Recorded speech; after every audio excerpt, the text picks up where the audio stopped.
Hi friends, ദിവ secret stem cells എങ്ങനെയാണ് human ബോഡിയിൽ വർക്ക് ചെയ്യുന്നത് നമുക്ക് നോക്കാം. നമ്മുടെ ഹെൽത്തി ആയിട്ടുള്ള ബോഡിയിൽ ഏതെങ്കിലും പാർട്ട് അല്ലെങ്കിൽ ടിഷ്യൂവോ ഓർഗനോ അഫക്റ്റ് ആയാൽ കൃത്യമായി ആ ബോഡി തന്നെ അതിനെ റിക്കവറിക്ക് വേണ്ട എല്ലാ കാര്യങ്ങളും ബോഡിയിൽ തുടങ്ങുന്നതാണ്. സൂൺ ആഫ്റ്റർ ദ ഇഞ്ചറി ആ അഫക്റ്റഡ് ടിഷ്യൂ ഒരു കോമ്പൗണ്ട് റിലീസ് ചെയ്യും. അത് ബ്ലഡ് ത്രൂ ട്രാവൽ ചെയ്ത് നേരെ പോകുന്നത് ബോൺ മാരോയിലോട്ടാണ്. ഈ അഫക്റ്റ് ചെയ്ത ടിഷ്യൂ റിലീസ് ചെയ്യുന്ന ഈ ഒരു കോമ്പൗണ്ട് ബോൺ മാരോയിൽ എത്തിക്കഴിഞ്ഞാൽ സ്റ്റെം സെൽസിനെ മെസ്സേജ് പാസ് ചെയ്യും. ആ സ്റ്റെം സെൽസ് പിന്നീട് ഡിവൈഡായി ഒരുപാട് പുതിയ സ്റ്റെം സെല്ലായി മാറി നേരെ വീണ്ടും ബ്ലഡ് സ്ട്രീമിലൂടെ ബോൺ മാരോയിലേക്കാണ് എത്തുന്നത്. സ്ലോലി ഈ നമ്പർ ഓഫ് സ്റ്റെം സെൽസ് നമ്മളെ ബ്ലഡ് സർക്കുലേഷൻ കൂട്ടും. അറ്റ് ദ സെയിം ടൈം ആ അഫക്റ്റഡ് ടിഷ്യൂ ഒരു പുതിയ കോമ്പൗണ്ട് സ്ട്രോമൽ ഡിറൈവ്ഡ് ഫാക്ടർ 1 എന്ന് പറയുന്നത് റിലീസ് ചെയ്യും. അത് നേരെ അട്രാക്റ്റ് ചെയ്യുന്നത് നമ്മുടെ സ്റ്റെം സെൽസിനാണ്.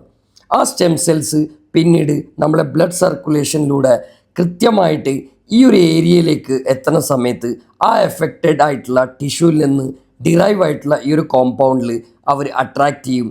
മെല്ലെ അവിടെ ബ്ലഡ് സർക്കുലേഷൻ സ്റ്റോപ്പ് ആയതിനു ശേഷം ആ പറയുന്ന സ്റ്റെം സെൽസ് മുഴുവൻ മൈഗ്രേറ്റ് ചെയ്ത് 1 by 1 പുതിയ സെല്ലുകളായി അവിടെ ഈ ഒരു അഫക്റ്റഡ് ടിഷ്യൂവിനെ റിപ്പയർ ചെയ്ത് മൾട്ടിപ്ലൈ ആയി വീണ്ടും ആ ടിഷ്യൂ സെല്ലായിട്ട് മാറുന്നൊരു പ്രോസസ്സാണ് ഇവിടെ സംഭവിക്കുന്നത്.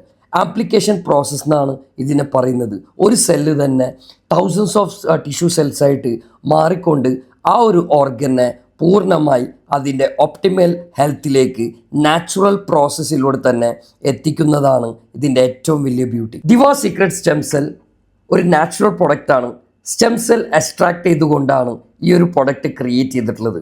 ഇതേ സ്റ്റെം സെൽ നമ്മുടെ ബോൺ മാരോയിലൂടെ എൻറ്റയർ ബ്ലഡിലൂടെ സർക്കുലേറ്റ് ചെയ്ത് നമ്മുടെ ബ്ലഡ് സർക്കുലേഷൻ കൂട്ടി വീണ്ടും മോർ സ്റ്റെം സെല്ലായി മാറിക്കൊണ്ട് എവിടെയാണോ നമ്മുടെ ടിഷ്യൂവിനെ റിപ്പയർ ചെയ്യേണ്ട സ്ഥലം അതേ സ്ഥലത്തേക്ക് ഇതേ പ്രോസസ്സിലൂടെ ട്രാവൽ ചെയ്ത് അതിനെ ക്യൂർ ചെയ്യുന്നതാണ് ഈ ഒരു പ്രൊഡക്റ്റിൻ്റെ ഏറ്റവും വലിയ അഡ്വാൻറ്റേജ്.